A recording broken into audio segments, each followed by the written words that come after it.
प्रभु का पावन नाम, प्रभु का पावन नाम।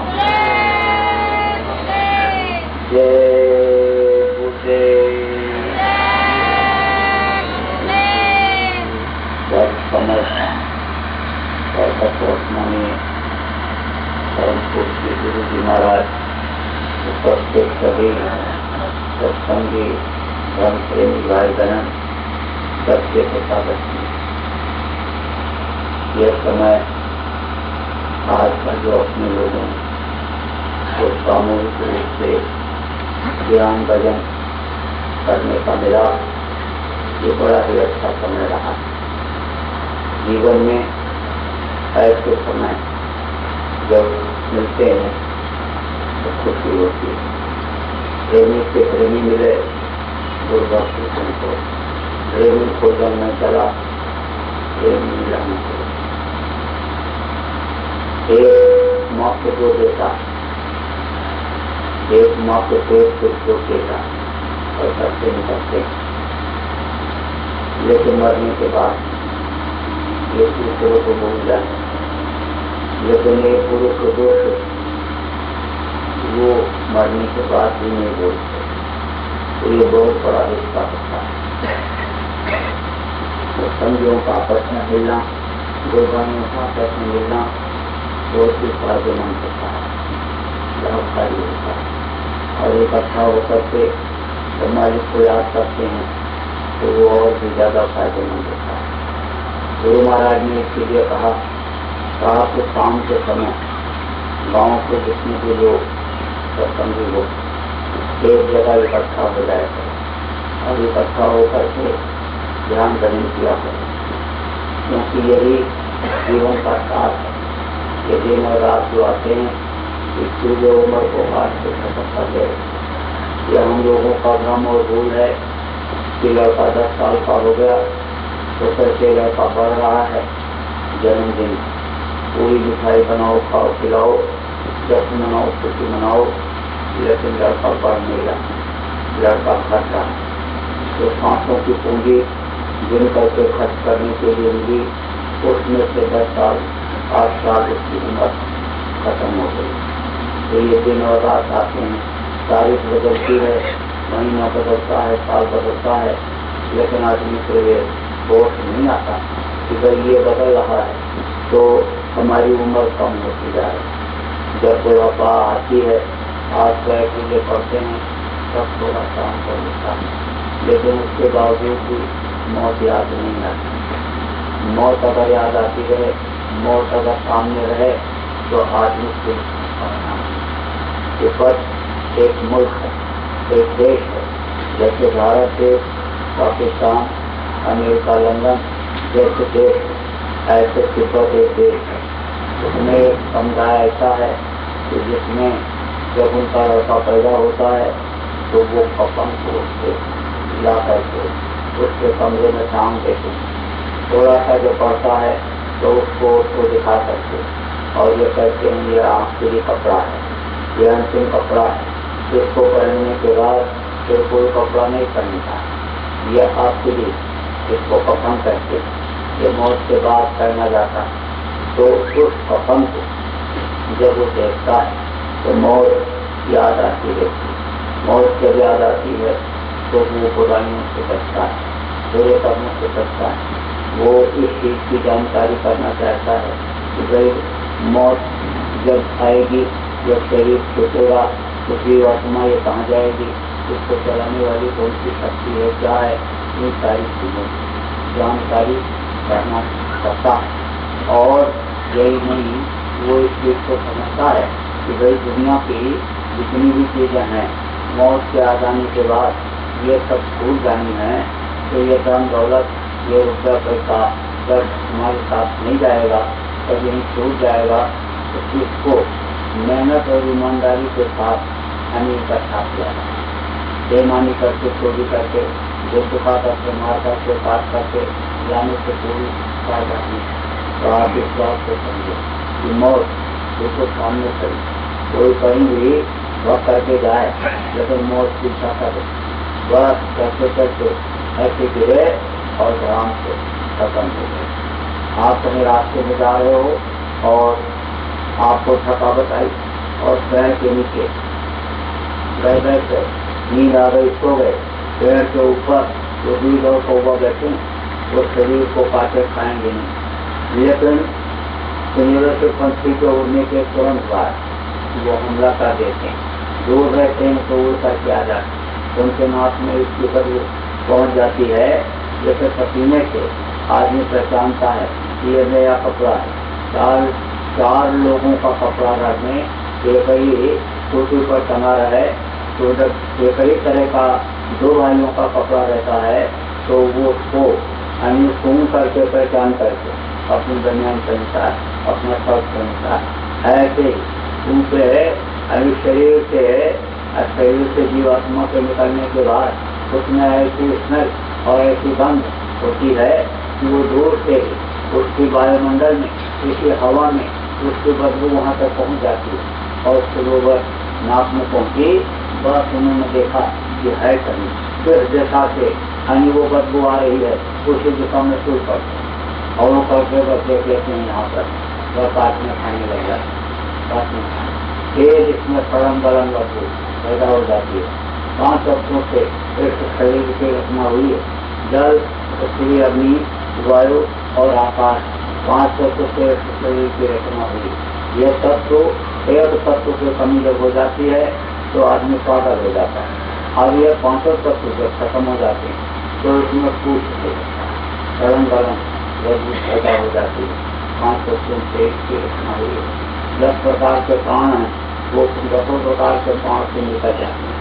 आत्मा का समय जहाँ पूरा हुआ, किसी शरीर में रहने का समय जहाँ पूरा हुआ, तहाँ वो प्राण भी सब निकल जाते हैं।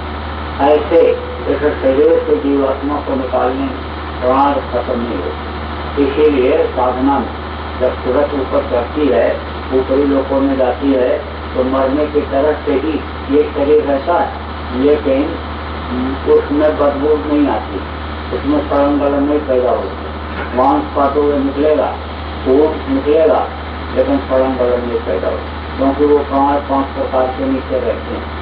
लेकिन जब जीवात्मा को बिल्कुल खाली कर देने का हुक्म हो जाता कि अब तुम निकलो, अब खाली करो, समय पूरा हो गया, अब वहाँ रहने में सबसे मृत्यु लोक में, तब वो प्राण भी निकल जाते हैं, फिर उसमें सड़न गलन बदबू आने लगती है।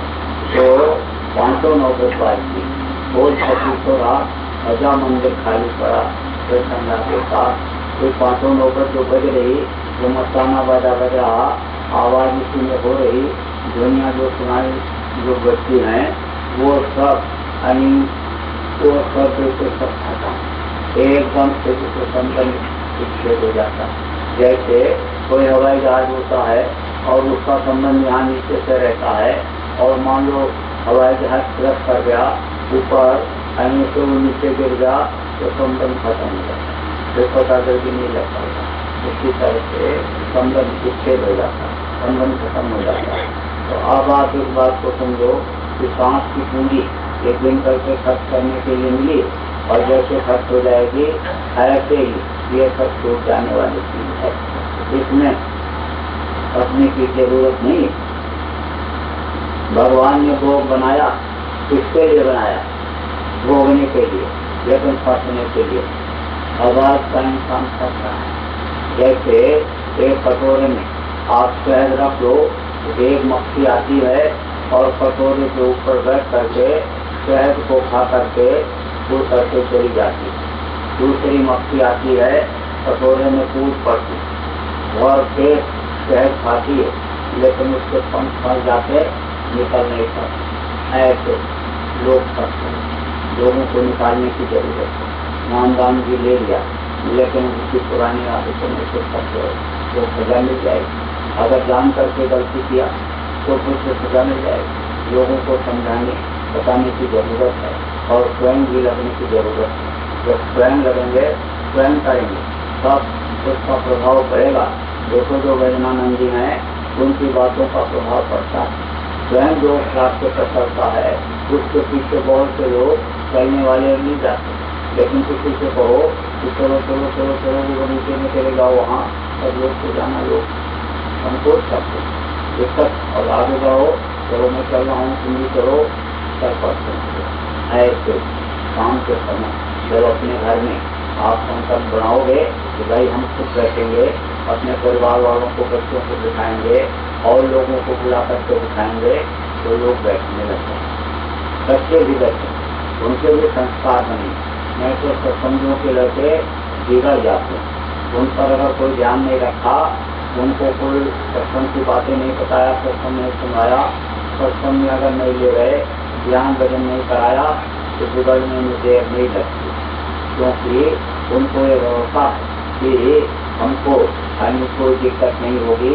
हमारे पिताजी, माताजी गुरु महाराज के पास, बाबा जी के पास आते जाते हैं, अब वो उसी ज्यादा भरोसे में भी हमें वो बिगड़ जाते हैं। इसलिए आप जब उनको दिखाओगे और वो बैठेंगे, भजन करेंगे, फिर वो बिगड़ नहीं सकते।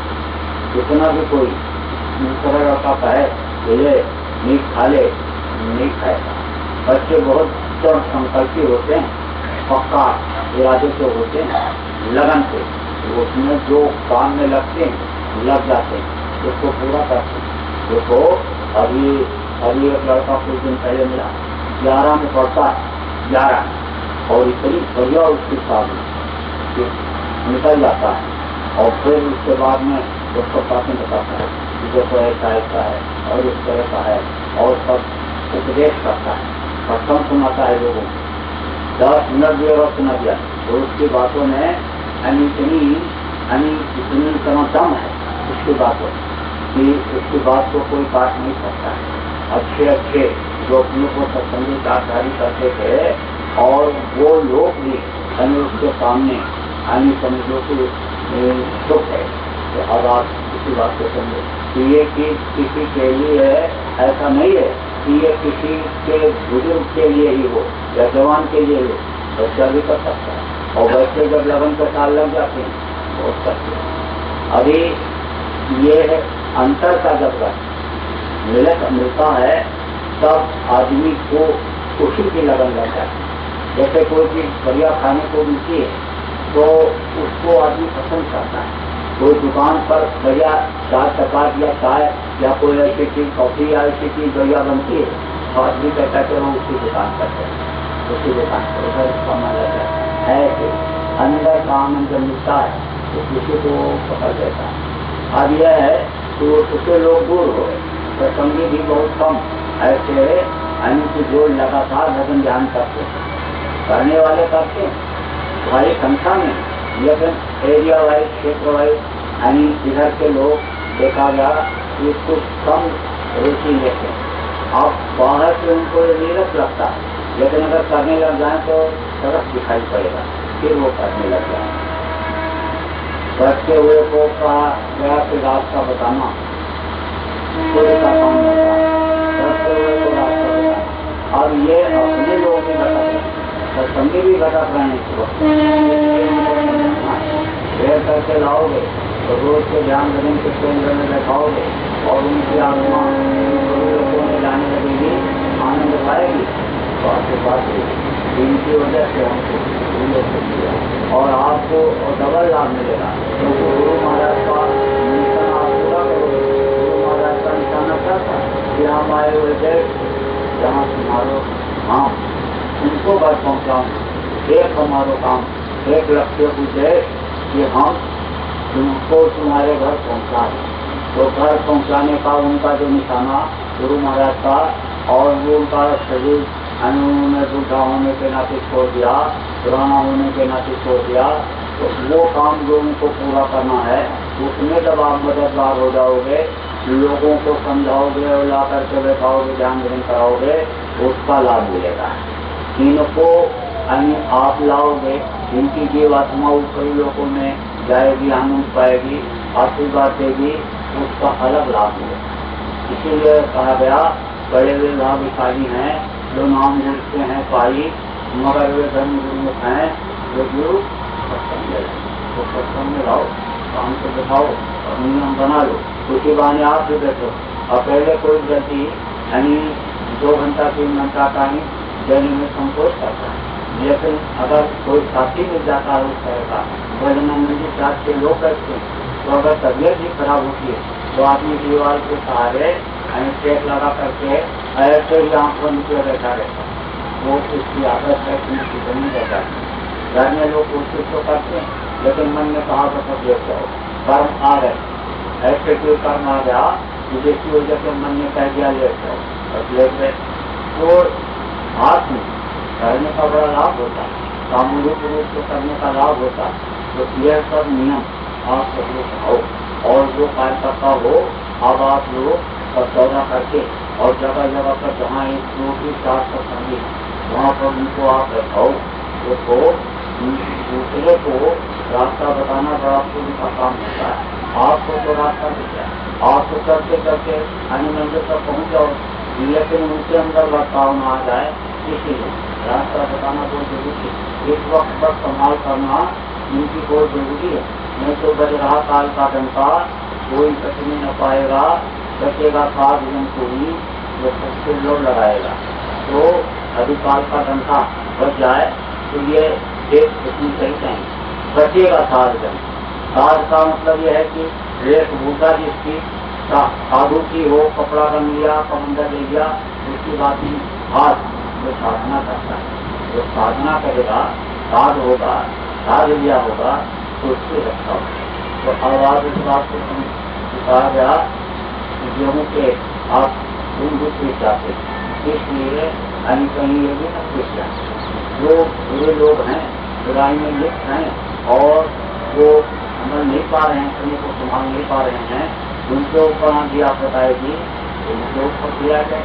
अरे भाई आप जो गाँव में आग लग गए और घर पर जलने लगे तो घर के पास तक आपकी अगर आग नहीं भी आई, घर में आग नहीं भी लगी तो सब सामान सब उठाना फेंकना अपना तक तो वो भी तो परेशानी है। वो भी ऐसा काम क्यों किया जाए कि आगे ही न लगेगा, है ना। लोग अच्छे हो जाए, लोगों की नीयत अच्छी हो जाए, लोगों के कर्म अच्छे रहें, कर्म की सजा न मिले, ये सब काम उस वक्त कर देगी। शाकाहारी का प्रचार जोर से होना चाहिए, शाकाहारी के प्रचार में कमी नहीं होनी चाहिए। शाकाहारी का प्रचार जोर से करो, अपनी बात आप कहते ही हो, ये मत सोचो अकेला हूँ और हमारी बात कोई सुनेगा नहीं, सुने न सुने, कहते ही रहो। कभी इसके अच्छे कर्म रहेंगे, सामने अच्छे कर्मों के लिए चलेगी, यही बात ज्यादा बना लेगी और वो छोड़ देगा। एक से पूरे लोग उतर गए जो समझो बगैर मांस मछली के खाते नहीं थे, उसकी रोटी में उनको संतुष्टि हो गई। तो एक खेत पीने वाले लोग जो जमीन जायदाद बेच करके जीते गए, वो लोग भी उधर गए। होश में गोली मारने वाले, होश में गोली मार कर निकल जाने वाले बदमाश माला पकड़ लिए। गुरु महाराज के सत्संग को सुनने के बाद, उनके संपर्क में आने के बाद वो माला जपने लगे, साधु प्रकृति के हो गए। तो इस तरह से बहुत लोगों में सुधार आ गया। देखो अमूलवाल और वाल्मीकि जैसे बापू को अन्य समझो की बात उससे ही उनके अंदर परिवर्तन आया। ये कई बात अमूलवाल डाकू मारता था, लूटता था जंगल में और उंगली काट करके गले में पहन लेता था। 100 के करीब लोगों को मार चुका था, 100 उंगलियों के करीब गले में पहने हुए। तो वो दिलीदार है तो भगवान जी को कहा गया, बस देखा तो डाटा ठहरो। तो उन्होंने धीरे से कहा कि मैं तो ठहरा हूँ, चल तो चुप रहे। बोला मैं कैसे चल रहा हूँ और ये कैसे ठहरे, जबकि ये चल रहे हैं, मैं ठहरा हूँ। और यही बात उसके दिमाग में भूल गई। ये कैसे उल्टा कैसे, ठहरा हूँ मैं और ये कह रहे चल रहे हो, और ये चल रहे कह रहे ठहरे हूँ यहाँ, मैं ठहरा हूँ। तो नजदीक में गया तो कहा बताओ, समझाओ कैसे मैं ठहरा हूँ और अन्य कैसे आप कह रहे हो, कैसे मैं चल रहा हूँ। तब कहा कि मैं कि तुम्हारी सारी इंद्रियां चल रही, तुम्हारा मन बुद्धि से तो सब चल रहा है और केवल शरीर चल रहा है, और मेरा सब कह रहा है, मेरा केवल शरीर चल रहा है। तब कितने में इसको ये इच्छा हुई कि कुछ और जानकारी दी जाए, वो सुना जाए, समझा जाए। जब उन्होंने थोड़ा सा थोड़ी देर समझाया, एक ही बात में उसके अंदर बहुत बड़ा परिवर्तन हो। जो जैसे दूध को गर्म करो तो एकदम उबलता है, ऊपर पहुंच जाता है, और वह फल से कहीं सा ऐसे पानी पर 2 छींटा मार रहे थे, पानी 2 बूंद 4 बूंद पानी डाल दो, सफेद का नीचे बैठ जाता है। थोड़ा सा ऐसे मुँह से फूक दो, बस नीचे बैठा, ऐसे एकदम से काम हो गया नीचे। और फिर वही हम गुरुमारे साथ करेंगे, वही साथ करेंगे, तो समझ में आ जाने की बात है। कहते रहो, कहते रहो, कहते रहो, सुधर जाएंगे, बताते रहो, आप अपना काम तो छोड़िए। जब वो इतना आसानी से अपनी बुराई नहीं छोड़ते, तो आप इतना निराश होकर के अपनी ये प्रचार करने की अच्छाई को छोड़ देते। जब स्वतंत्रता संग्राम का आंदोलन चला, अंग्रेज हिंदुस्तान को करके जा नहीं रहे थे, तो उस समय पर हम ये टोपी लगा करके स्वतंत्रता संग्राम सेनानी गांधी टोपी, खद्दर की टोपी लगा करके और जाते थे प्रचार करने के लिए। तो लोगों के दरवाजे पर जब जाए तो लोग उनको दरवाजे पर खड़ा न होंगे, कहीं तुम हट जाओ नहीं तो साहब नाराज हो जाएगा। अंग्रेजों का कहीं सूरज हो सकता है, उधर से इलेक्ट्रेट के तक अंग्रेजों का राज है, उसको कोई हटा सकता है। दूसरे लोग हटाओ, पिछली टीम घूम रहे, 2 आदमी टोपी लगा करके इससे कुछ होने वाला, कोई खड़ा नहीं होने देता था दरवाजे। तो वो लोग जाते थे जंगलों में और वहां आवाज लगाते थे, वहां पहुंचते थे, आजाद करा लेंगे, आजाद करा लेंगे। तो दिल की कशिश वो निकलती थी, मनोबल उनका ऊंचा था, अगर मन के हारे हार है और मन के पीछे भी, और स्वार ब्रह्म को पाइए, मन ही की पत्ती, मन की पत्ती से ही काम बनता है। पर्वतारोही होते हैं जो को पर्वत पर चढ़ते चले जा रहे, सबसे चले जा रहे, और तमाम कठिनाइयां उनको आती हैं। बिल्कुल शरीर इतना ठंडा मालूम पड़ता भी गल जाएगा, हर चीज भी गल जाएगी, लेकिन तो भी हिम्मत नहीं आती, सबसे चले जाते और फतेह आदि करते। ऐसे हिम्मत करके करने की जरूरत, निराश होने की जरूरत है। अकेले एक आदमी का है बहुत काम कर सकता है, जब आप समझ लो। आप लोग हिम्मत को तो हम थोड़े हैं, कम है, और मान देखो हिम्मत थी उनमें, और गए सबक सिखा करके चले। कोई 10 आदमी 20 आदमी इकट्ठा करके लड़कर को जलाए थे, अकेले, और कहीं कहीं हिम्मत आ गई। यानी रमानगर पसंद व्यक्ति था, बुखारी पूछ के तेल बोल पान तेल बोल पान पावक जो लगाए। उन्होंने कहा पहले तो रावण ने कहा मार दो, रावण ने कहा कि मार दो उसको, बंदर को, अगर हमारी अशोक वाटिका जैसी बगीचे को उसने उजाड़ दिया तो बंदर को मार दो। सब लोगों ने कहा नीति विरोध न मारिए पूछा, नीति के ये विरुद्ध है, दूध को मारना नीति के खिलाफ है, इसलिए दूध को मारना उचित नहीं है। तब उन्होंने कहा तो बंदर ही तो है, तेल बोल पान पावक देव लगाए, यानी उसके जो है पूंछ में कपड़ा लपेटो, कपड़ा लपेट करके, और उसके बाद तेल डालो, तेल डाल करके आग लगा दो। पूछ ही बांधर जब जाएगी, जब पूछ ही बंदर जाएगा तो उनकी नाक कट जाएगी। दूध जो है लगड़ा होकर के आ गया, दूध जो है लूला होकर के आ गया, दूध पूछहीन होकर के आ गया, तो बड़ी बदनामी हो जाएगी। हाँ, और जब सब इकट्ठा किया, जितना लोगा लगता तेल जितना था, पूरा साफ कपड़ा लपेटा और आग लगाया जाने को वो तेल डालकर, तो कहीं घबराए, कहीं नहीं घबराए। राम का नहीं, मोह कहा तो राम है ना, उसके मन में यही था कि हमको काम करना है।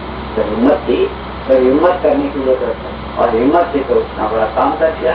तभी आज देखो उनकी पूजा हो रही, जगह जगह देखो हनुमान गढ़ी बना हुआ, जगह जगह मंदिर के ऊपर भी अगर लगा करके रख दो तो वहाँ भी बोल करके उठा करने लगता, राम के अधिक राम करता था। समझने की जरूरत है। देखो ये सेवा का मौका मिला, एक सेवा के मौके निकल जाए, पता ही नहीं चलेगा, दूर से निकल जाए। कभी ऐसा भी हो जाता कि आदमी चाहते हुए भी और घर से निकल नहीं पाता, ऐसी आंधी आ जाए कि दिक्कत परेशानी की आरती आ जाती है, चाहते हुए भी नहीं निकल पाता। कहता मैं कल निकलूंगा, बस तक से कोई बात हो गई, कहीं का फूल लग गया तो कहीं झगड़ा झंझट हो गया, तो कहीं कहीं जो है अपने ही घर में कोई बात हो गई, या कोई ऐसा रिश्तेदारी हो गया, या ऐसी आकस्मिक चीज आ गई जिसके बारे में नहीं सोच सकता है, तो वो समय जो मिले परमात्मा के लिए उसको उसमें समय अपना लगाना चाहिए, समय उसके लिए अपना समय खर्च करना चाहिए, उसके लिए करना चाहिए। तो सत्संग तो होगा 11 बजे से, सत्संग होगा 11 बजे। ये तो ज्ञान भजन का रोज का कार्यक्रम चलता है, तो आप लोग उसमें लोग आ रहे थे, तो सुनने की भी इच्छा लेकर के पहले से आ गए, सत्संग 11 बजे से होगा, 10:30 बजे तक तैयार होगा, आप सब लोग नाटक करते हैं। बोलो जय गुरुदेव, जय गुरुदेव, जय